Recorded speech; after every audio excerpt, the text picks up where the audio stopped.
नमस्कार दोस्तों, आप सभी का स्वागत करता हूं चैनल रणभूमि मैथ्स में। दोस्तों आज मोशन गति का तीसरा पार्ट है और वर्टिकल मोशन में आज हम डिस्कस करेंगे ऊपर से नीचे। जी हाँ दोस्तों, उदग्र गति में अगर मैं ऊपर से नीचे की तरफ किसी वस्तु को गिराऊंगा तो क्या क्या हो सकता है। तो देखिए दोस्तों, ऊपर से जब नीचे यानी कि गति होगी नीचे की तरफ यानी पृथ्वी के गुरुत्वाजनित त्वरण एक्सेलरेशन ड्यू टू ग्रेविटी के तरफ, तो फॉर्मूला में सभी में क्या होगा, प्लस का साइन आ जाएगा और ए के जगह आप जी को बैठा देंगे और जी का मान आपको दिया रहता है दोस्तों क्वेश्चन में, जी इक्वल टू 9.8 मीटर पर स्क्वायर सेकंड, या कभी कभी आपको 10 लेकर बनाना पड़ता है। तो आइए सीधे क्वेश्चन से शुरू करते हैं दोस्तों। इसी में मैं आपको बेसिक मैंने पहले भी समझा दिया है और आगे भी समझा देता हूं। तो देखिए दोस्तों, कहा गया है कि किसी गेंद को 19.6 मीटर ऊंचे छत, मान लीजिए दोस्तों ये एक भवन है और ये उसका अगर एक छत है, इसकी ऊंचाई कितनी दी गई है आपको, 19.6 मीटर। अब मान लीजिए दोस्तों, यहाँ इस छत से अगर आप किसी गेंद को इस तरीके से अगर नीचे की तरफ गिरा रहे हैं तो कहा जा रहा है कि धरातल तक पहुंचने में कितना समय लगाएगी। तो पहले डेटा कलेक्ट करिए दोस्तों, आपके पास क्या क्या है। तो देखिए दोस्तों, ये तो नहीं कहा जा रहा कि किसी वेग से नीचे फेंका जा रहा है, कहा जा रहा है नीचे की तरफ गिराया जा रहा है। तो एक छत है, अगर आप सिंपली यहाँ से अगर किसी वस्तु को ऐसे छोड़ते हैं नीचे, तो वो तो आप सिंपल उसे नीचे की तरफ गिरा रहे हैं, तो वो पृथ्वी के गुरुत्वाकर्षण त्वरण के कारण नीचे की तरफ गिरेगा, यानी कि उसका कोई प्रारंभिक वेग नहीं दिया है हमने, तो यानी हो जाएगा 0 मीटर पर सेकेंड। अच्छा, उसके बाद जी का मान आपको दे दिया है 9.8 मीटर पर स्क्वायर सेकेंड और हाइट आपको दे दिया, हाइट यानी एस आपको डिस्टेंस दे दिया गया है कितना, 19.6 मीटर ये भवन की ऊंचाई होगी। तो कहा जा रहा है कि उसे धरातल पर पहुंचने में कितना टाइम लगेगा। अब मेरे बच्चों ये बताओ, टी आपको निकालना है तो एस यूजीटी में कौन सा फॉर्मूला आपको पता है, तो देखिए एस वाला फॉर्मूला, यानी हम यहाँ एस वाला फॉर्मूला लगाएंगे। यू का मान 0 है, 0 कर दो। टी आपको निकालना है प्लस हाफ जी का मान आपको 9.8 दे दिया गया और टी स्क्वायर यहाँ पर फॉर्मूला के हिसाब से मैंने लिख दिया। डिस्टेंस आपको 19.6 दिया गया, ये तो पोर्शन 0 हो गया, 2 से कट जाएगा तो कितना हो जाएगा 4.9 इंटू टी स्क्वायर, ये देखो पूरी 4 बार में कट जाएगा, तो टी स्क्वायर बराबर 4 आ गया, यानी टी का मान क्या होगा 2, यानी कि 2 सेकंड। यानी उस गेंद को 19.6 मीटर की ऊंचाई से नीचे धरती पर आने में कितना समय लगेगा, 2 सेकंड का समय लगेगा। आ गई बात समझ में मेरे बच्चों। देखो कितना यूनिक क्वेश्चन है। इसके पहले वाले वीडियो में यहाँ पर हम माइनस करते थे क्योंकि धरती से ऊपर फेंकते थे, मगर जब धरती की तरफ हम नीचे गिराएंगे तो हमेशा साइन प्लस हो जाएगा और जी का मान जो क्वेश्चन में आपको दिया रहेगा आप उसे पुट कर देंगे। आइए बच्चों देखते हैं अगले क्वेश्चन को। देखिए दोस्तों, अब कहा गया है एक मीनार से एक पत्थर को नीचे फेंका जाता है तो वो धरती को 4 सेकंड में छू लेता है, तो मीनार की ऊंचाई ज्ञात करें। तो देखिए मेरे बच्चों, ऊंचाई पूछा गया है यानी एस।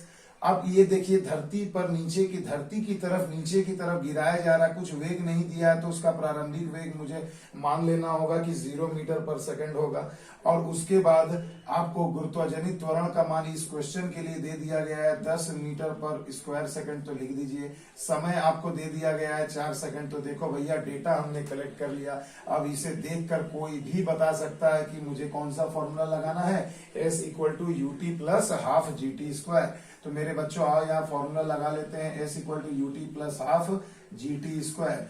यू का मान 0 है तो ये पूरा पोर्शन ही 0 हो जाएगा, हाफ जी का मान 10 और टी आपको दे दिया गया है 4, तो 4 का स्क्वायर 16 हो जाएगा, तो 2 टी 16, यानी कि एस का मान हो जाएगा 8 दहिया 80 मीटर। क्लियर है, तो ऑप्शन नंबर बी आपका जवाब हो जाएगा कि धरती को जिस मीनार को छूने वाला पत्थर कितनी ऊंचाई से, मीनार की कितनी ऊंचाई से गिराया जा रहा है, तो 80 मीटर। आ गया ना मजा। देखिए दोस्तों, आइए अगले क्वेश्चन की ओर। देखिए दोस्तों, बिल्कुल वैसा ही क्वेश्चन है और ऐसा ही क्वेश्चन आपको एग्जाम में देखने को मिलेगा दोस्तों। एक लड़का एक पहाड़ से एक गेंद नीचे गिराता है। मान लीजिए मेरे बच्चों की ये एक पहाड़ है, मान लीजिए ये एक पहाड़ है इस तरीके से, यहां से एक गेंद को अगर आप नीचे की तरफ गिरा रहे हैं तो ये गेंद इस धरातल को 8 सेकंड में टच कर जा रहा है, यानी ये गेंद, ये जो दूरी है कितने देर में समय ट्रेवल कर रहा है, 8 सेकंड में। और गेंद कहाँ आ जा रहा है, यहाँ आ जा रहा है।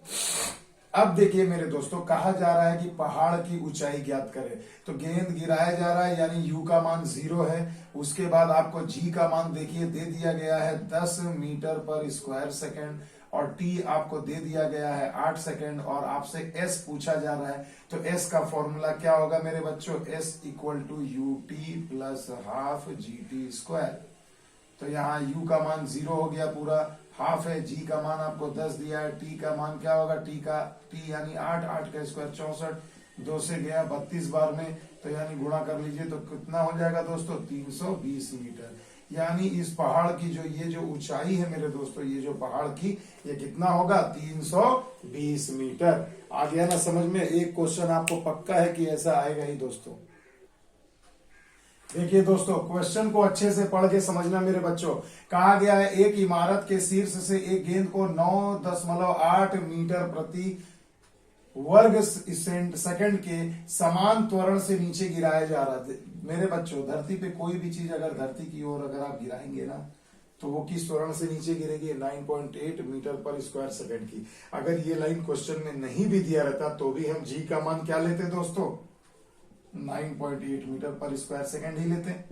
मगर ये सवाल में आपको लिख के दे दिया है और कंफर्म कर दिया है दोस्तों, 10 लेने का कंफ्यूजन भी दूर कर दिया। समय कितना लग रहा है उस गेंद को धरती पर नहीं आई है, कहा गया 3 सेकंड के बाद उसका वेग क्या होगा।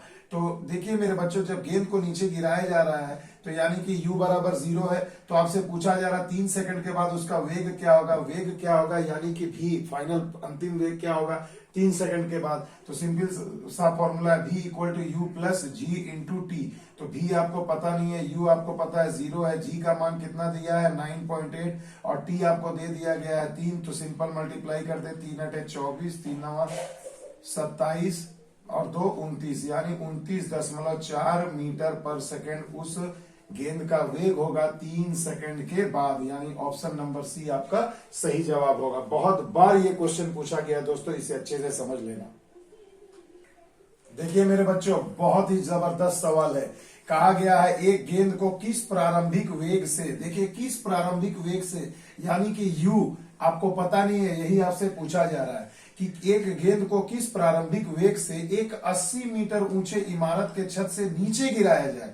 तो इमारत की हाइट कितनी दे दी गई है, 80 मीटर, यानी एस हमें पता चल गया कि 4 सेकंड के बाद, यानी टी बराबर 4 सेकंड, 4 सेकंड के बाद उसका वेग 50 मीटर प्रति सेकंड होगा। तो भैया होगा यानी कि अंतिम वेग यानी कि v इक्वल टू 50 मीटर पर सेकंड।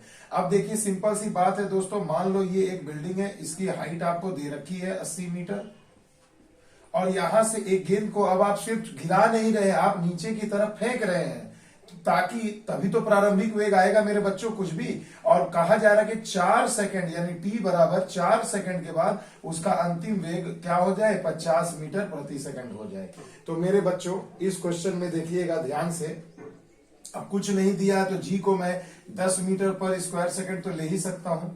क्लियर है। तो देखिए सारा डेटा हमारे पास आ गया। अब हम इसमें क्या यूज करेंगे, तो मेरे बच्चों ये बताओ कि यहां पर आपको समय भी दे दिया गया है 4 सेकंड। अब आप चाहे तो मेरे बच्चों देखिए दोस्तों, इस क्वेश्चन में सारे डेटा आपको मिल गए, मगर एक चीज यहां मैं बताना चाहता हूं कि आपको परीक्षा में यहां कौन सा चीज नहीं दिया रहेगा, और वो होगा मेरे बच्चों समय। देखो गिराया जाए कि कुछ समय बाद, चलिए मैं क्वेश्चन को थोड़ा सा अच्छा कर देता हूं, कुछ समय के बाद उसका वेग 50 मीटर प्रति सेकंड हो जाए, यानी कि आपको ये समय नहीं दिया रहेगा बच्चों। तब आप क्या करोगे, देखो भैया यही है, अगर आपको समय दे दे तो हम भैया ये फॉर्मूला भी लगा सकते हैं, ये भी नीचे वाला भी लगा सकते हैं, मगर याद रखना मेरे बच्चों, आपको एग्जाम में वहां समय नहीं दिया जाएगा। सीधा कहा जाएगा एक गेंद को किस प्रारंभिक वेग से 80 मीटर ऊंचे इमारत के छत से नीचे गिराया जाए कि कुछ समय के बाद उसका वेग 50 मीटर प्रति सेकंड हो जाए। तो ये हुआ सवाल दोस्तों। तो इसे आप क्या करेंगे, तो देखो u है, v है, g है, s है, क्या फॉर्मूला लगाओगे, समय नहीं दिया रहेगा तो यानी कि आपको v स्क्वायर बराबर u स्क्वायर प्लस 2gs लगाना है। इसे आप अच्छे से समझ लो मेरे बच्चों। तो v कितना है, 50 है, तो 50 का स्क्वायर हो जाएगा। u आपको निकालना है, 2 इंटू जी का मान आपको दिया गया है 10 और s का मान दे दिया गया है 80। तो देखिए मेरे बच्चों आप क्या कर लेंगे, 50 का स्क्वायर हो जाएगा 2500, यू स्क्वायर आपको निकालना है, और उसके बाद यहां देखो 8 दूनी 16 और ये हो गए पूरा के पूरे 1600।